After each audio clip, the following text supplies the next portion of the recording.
বেশিরভাগ মানুষ মনে করে ডিভিডেন্ড থেকে টাকা আয় শুরু করতে হাজার হাজার ডলার আর বছরের পর বছর অভিজ্ঞতা লাগে। এটা ভুল। আপনি আজকেই $1000 কম টাকা দিয়ে শুরু করতে পারবেন এবং এমন একটা ইনকামের স্ট্রিম তৈরি করতে পারেন যেটা আপনাকে প্রতি মাসে টাকা এনে দেবে, আপনি কাজ করেন আর না করেন। আমার নাম মিস্টার সুজন আহমেদ আর আমি অনেক দিন ধরে ডিভিডেন্ড ইনভেস্টিং করছি, তাই আমি জানি কি কাজ করে আর কি কাজ করে না। এই ভিডিওতে আমি আপনাকে একদম স্টেপ বাই স্টেপ দেখাবো। যদি আমাকে 2026 সালে শূন্য থেকে আবার শুরু করতে হতো তাহলে আমি ঠিক কি করতাম। কোনো ফালতু কথা না, কোনো জটিল ফাইন্যান্স টার্ম না, শুধু একটা পরিষ্কার স্টেপ বাই স্টেপ প্ল্যান যেটা সত্যি কাজ করে এবং যেটা সবাই ফলো করতে পারে। এমনকি আপনি যদি ইনভেস্টিং সম্পর্কে কিছুই না জানেন তবুও। এখন ব্যাপারটা হলো বেশিরভাগ মানুষ একটা জিনিস বুঝতেই পারে না। আপনি এই ভিডিওটা দেখার সময়ও আপনার টাকার ভ্যালু কমে যাচ্ছে। আমেরিকায় ইনফ্লেশন প্রতি বছর প্রায় 3% হারে বাড়ছে আর আপনার সেভিংস অ্যাকাউন্ট হয়তো আপনাকে 0.1% থেকে 0.5% পর্যন্ত রিটার্ন দিচ্ছে। এই পার্থক্যটায় প্রতি বছর আপনার টাকা কমিয়ে দিচ্ছে। আর হ্যাঁ, অনেক মানুষ জানে যে তাদের ইনভেস্ট করা উচিত, কিন্তু তারা শুরুই করে না, কারণ তারা ভাবে এটা খুবই জটিল এবং রিস্কি, অথবা তাদের কাছে যথেষ্ট টাকা নেই, তাই তারা অপেক্ষা করে। আর এই অপেক্ষায় বেশিরভাগ মানুষকে গরিব রাখে। ডিভিডেন্ড ইনভেস্টিং এই সমস্যার সমাধান করে। এটা দীর্ঘমেয়াদে সম্পদ তৈরি করার সবচেয়ে সহজ এবং সরাসরি উপায়গুলোর একটি। আর ইতিহাসের সবচেয়ে ধনী ইনভেস্টরদের অনেকেই এটা ব্যবহার করেছেন, যার মধ্যে আছেন ওয়ারেন বাফেটো। তো আগে আমি বুঝিয়ে বলি ডিভিডেন্ড আসলে কি, তারপর আমি দেখাবো আজকে আমি কিভাবে শুরু করতাম। তাই ভিডিওর শেষ পর্যন্ত দেখুন, একটা লাইক দিন আর চলুন একদম শুরু থেকে শুরু করি। ডিভিডেন্ড কি? ডিভিডেন্ড হলো মূলত একটা কোম্পানি আপনাকে টাকা দেয় শুধুমাত্র তাদের শেয়ার নিজের কাছে রাখার জন্য। যখন একটা কোম্পানি লাভ করে তখন তারা সেই লাভের একটা অংশ তাদের শেয়ার হোল্ডারদের মধ্যে ভাগ করে দিতে পারে। এই পেমেন্টটাই হলো ডিভিডেন্ড। ধরুন আপনি এমন একটা কোম্পানির শেয়ার কিনেছেন যেটা বছরে 4% ডিভিডেন্ড দেয়। যদি আপনার $1000 ইনভেস্ট করা থাকে তাহলে সেই কোম্পানি বছরে আপনাকে $40 দেবে শুধু শেয়ারটা ধরে রাখার জন্য। আপনাকে কিছুই করতে হবে না, কিছু বিক্রি করতে হবে না, আপনি শুধু টাকা পাবেন। এখন আমি জানি $40 খুব এক্সাইটিং শোনাচ্ছে না, কিন্তু আসল মজাটা এখানেই। ওই $40 আবার রিইনভেস্টিং হবে। আপনি আরো শেয়ার কিনবেন, সেই শেয়ারগুলো আবার আরো ডিভিডেন্ড আয় করবে, তারপর সেই ডিভিডেন্ড দিয়ে আবার আরো শেয়ার কেনা হবে। এটাকেই বলে কম্পাউন্ডিং। আর এটাই ডিভিডেন্ড ইনভেস্টিং কে সময়ের সাথে এত শক্তিশালী বানায়। আমি আপনাকে একটা বাস্তব হিসাব দিচ্ছি।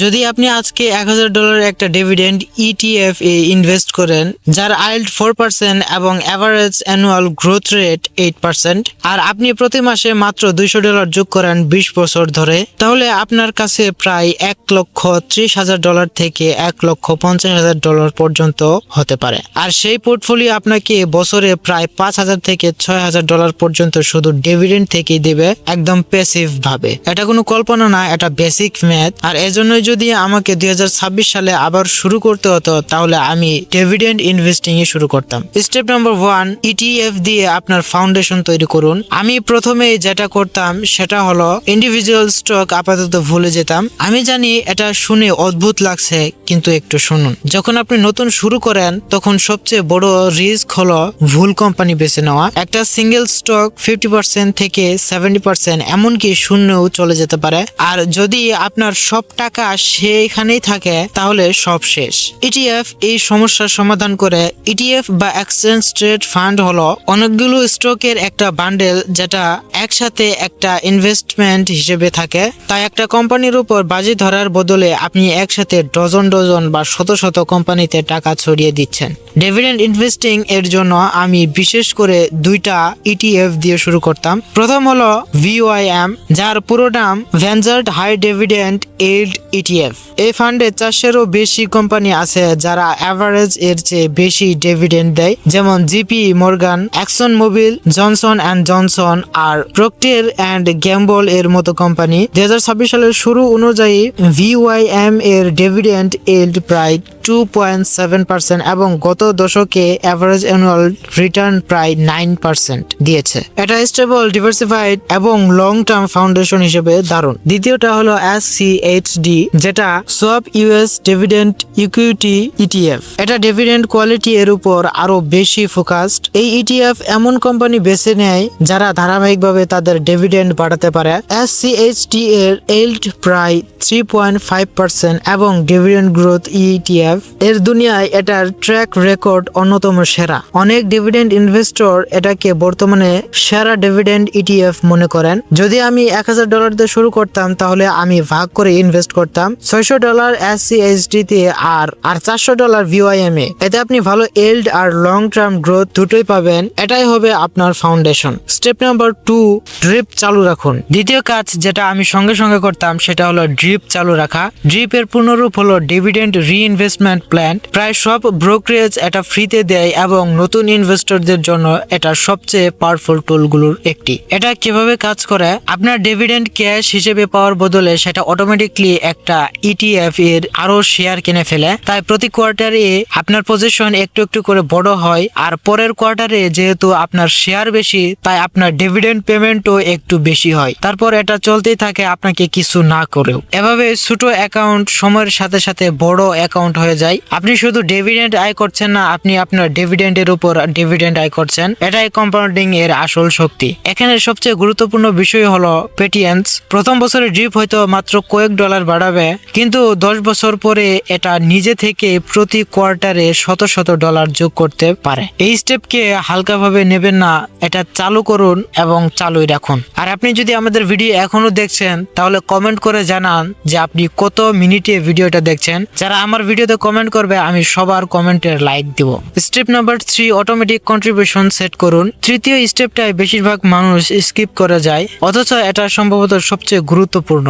আপনাকে অটোমেটিক মান্থলি কন্ট্রিবিউশন সেট করতে হবে, এমনকি সেটা যদি মাত্র $50 বা $100 মাসে হয় তবুও। এটা এত গুরুত্বপূর্ণ কেন? কারণ বেশিরভাগ মানুষ মার্কেট ভালো থাকলে ইনভেস্ট করে আর ভয় পেলে বন্ধ করে দেয়, অথচ এটা একদম উল্টো হওয়া উচিত। দাম কম থাকলে আপনার আরো বেশি কেনা উচিত, কম না। অটোমেশন আপনার ইমোশনকে ইকুয়েশন থেকে বের করে দেয়। প্রতি মাসে একই দিনে আপনার ব্যাংক অ্যাকাউন্ট থেকে টাকা অটোমেটিকলি ইনভেস্টমেন্ট অ্যাকাউন্টে যাবে এবং আরো শেয়ার কিনবে। আপনাকে ভাবতে হবে না, নিউজ দেখতে হবে না, এটা শুধু চলতেই থাকবে। এই স্ট্র্যাটেজিকে বলে ডলার কস্ট অ্যাভারেজিং। মার্কেটের পারফেক্ট সময় ধরার চেষ্টা করার বদলে আপনি নিয়মিত ইনভেস্ট করেন আর অনেক বছর ধরে এটা মার্কেটের ইউপিএস এবং ডাউন স্মুথ করে দেয় এবং আপনাকে ভালো অ্যাভারেজ বাইং প্রাইস দেয়। মার্কেট এক সময় পড়বেই, এটা সব সময় পড়ে, কিন্তু আপনি যদি অটো পাইলটে থাকেন তাহলে ডিপ এর সময়ও কিনতে থাকবেন এবং ডিসকাউন্টের শেয়ার পাবেন।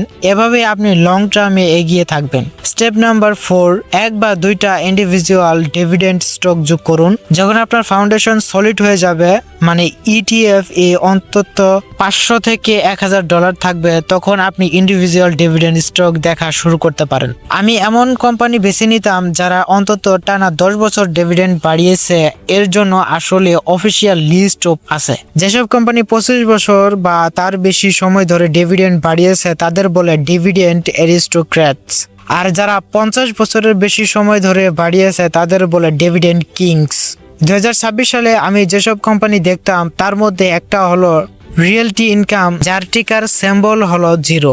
রিয়েলটি ইনকাম হলো একটা রিয়েল এস্টেট ইনভেস্টমেন্ট ট্রাস্ট যেটা কোয়ার্টারলি না মান্থলি ডিভিডেন্ড দেয়। মানে প্রতি মাসে আপনি পেমেন্ট পাবেন। তাদের yield প্রায় 5.5% এবং তারা কয়েক দশক ধরে ধারাবাহিকভাবে ডিভিডেন্ড বাড়িয়েছে। কারণ ছাড়া এটাকে মান্থলি ডিভিডেন্ড কোম্পানি বলা হয় না। আরেকটা ভালো কোম্পানি হলো কোকা-কোলা, টিকার কো। এই কোম্পানিটা 60 বছরের বেশি সময় ধরে প্রতি বছর ডিভিডেন্ড বাড়িয়েছে। তাদের yield প্রায় 3% এবং ব্র্যান্ড হিসেবে এদের অবস্থান প্রায় অটুট। বাফেট বহু বছর ধরে কোকা-কোলা নিজের পোর্টফোলিওতে রেখেছেন, এটা কোনো অ্যাক্সিডেন্ট না। আমি আপনাকে বলছি না কালকে গিয়ে আপনার সব টাকা এই কোম্পানিগুলোতে ঢেলে দিতে। আমি শুধু বলছি যখন আপনার ইটিএফ ফাউন্ডেশন তৈরি হয়ে যাবে তখন এক বা দুইটা হাই কোয়ালিটি ডিভিডেন্ড স্টক যোগ করলে আপনার ওভারঅল yield বাড়বে এবং এমন কোম্পানিতে এক্সপোজার পাবেন যেগুলোর উপর আপনি সত্যি বিশ্বাস করেন। এখন আমি আপনাকে একটা বাস্তব চিত্র দেখায় যাতে আপনি বুঝতে পারেন আমি কি বলতে চাইছি। ধরুন আপনি $1000 দিয়ে SCHD এর BYMA স্প্লিট শুরু করলেন। আপনি ড্রিপ চালু করলেন, প্রতি মাসে অটোমেটিক কন্ট্রিবিউশন হিসেবে $150 সেট করলেন। তারপর সময়ের সাথে এক বা দুইটা ইন্ডিভিজুয়াল ডিভিডেন্ড যোগ করলেন যাতে আপনার এভারেজ পোর্টফোলিও yield প্রায় 3.5% হয়। হিস্টোরিক্যাল রিটার্ন এভারেজ ব্যবহার করলে মোটামুটি ফলাফল এমন হতে পারে 5 বছর পরে আপনার পোর্টফোলিও প্রায় $12,000 থেকে $13,000 হতে পারে এবং বছরে প্রায় $400 থেকে $450 ডিভিডেন্ড জেনারেট করতে পারে। 10 বছর পরে সেই পোর্টফোলিও প্রায় $30,000 হতে পারে এবং বছরে প্রায় $1,000-এরও বেশি প্যাসিভ ইনকাম দিতে পারে। 20 বছর পরে আপনার কাছে $90,000 বা তার বেশি থাকতে পারে এবং ডিভিডেন্ড বছরে প্রায় $3,000 থেকে $3,500 হতে পারে। আর যদি 30 বছর চালিয়ে যান তাহলে সেটা $2 লক্ষ ছাড়িয়ে যেতে পারে এবং অ্যানুয়াল ডিভিডেন্ড $7,000 বা তার বেশি হতে পারে। মাত্র $1,000 আর মাসে $150 থাকে। এটা কোনো লটারি না, এটা কোনো গেট রিচ কুইক স্কিম না, এটা শুধু সময়, কনসিস্টেন্সি আর সঠিক স্ট্র্যাটেজি একসাথে কাজ করার ফল। তো সবকিছু একসাথে বলি, যদি আমি 2026 সালে শূন্য থেকে ডিভিডেন্ড ইনভেস্টিং শুরু করতাম তাহলে আমি ঠিক এটাই করতাম। নাম্বার 1, একটা ব্রোকারেজ অ্যাকাউন্ট খুলতাম এবং SCHD আর VYMA ইনভেস্ট করতাম আমার কোর ETF ফাউন্ডেশন হিসেবে। নাম্বার 2, সঙ্গে সঙ্গে ড্রিপ চালু করতাম এবং কম্পাউন্ডিং কে কাজ করতে দিতাম। Number 3, automatic monthly contribution set করতাম, সেটা যদি মাত্র $50 দিয়েও শুরু হয় তবুও, এবং কখনো বন্ধ করতাম না। আর নাম্বার 4, যখন ফাউন্ডেশন সলিড হয়ে যেত তখন রিয়েলটি ইনকাম বা কোকা-কোলা এর মতো এক বা দুইটা কোয়ালিটি ডিভিডেন্ড স্টক করতাম yield বাড়ানোর জন্য। এটা রাতারাতি ধনী হওয়ার ব্যাপার না, এটা এমন একটা মেশিন তৈরি করার ব্যাপার যেটা আপনাকে জীবনের বাকি সময় প্রতি বছর আরো বেশি টাকা দিতে থাকবে। আর সবচেয়ে ভালো ব্যাপার কি, আপনি আজকে শুরু করতে পারেন এখনই আপনার কাছে যতটুকু টাকা আছে সেটা দিয়ে। যদি আপনার মনে হয় আমি ডিজার্ভ করি তাহলে সাবস্ক্রাইব করুন এবং পরের ভিডিওটা দেখুন। আর একটা ছোট রিমাইন্ডার, আমি কোনো ফাইন্যান্স অ্যাডভাইজার না, এই ভিডিও শুধু এডুকেশনাল পারপোজ এর জন্য তৈরি করা হয়েছে আর যে কোনো রেজাল্ট সম্পূর্ণ আপনার নিজের ডিসিশন আর অ্যাকশনের উপর নির্ভর করে। যদিও আজকের ভিডিওটা এই পর্যন্তই, আর আমাদের ভিডিও যদি আপনার কাছে ভালো লেগে থাকে তাহলে অবশ্যই লাইক এবং বন্ধুদের কাছে শেয়ার করে দিবেন আর লাস্টে যে সাবস্ক্রাইব করে দিবেন। ধন্যবাদ।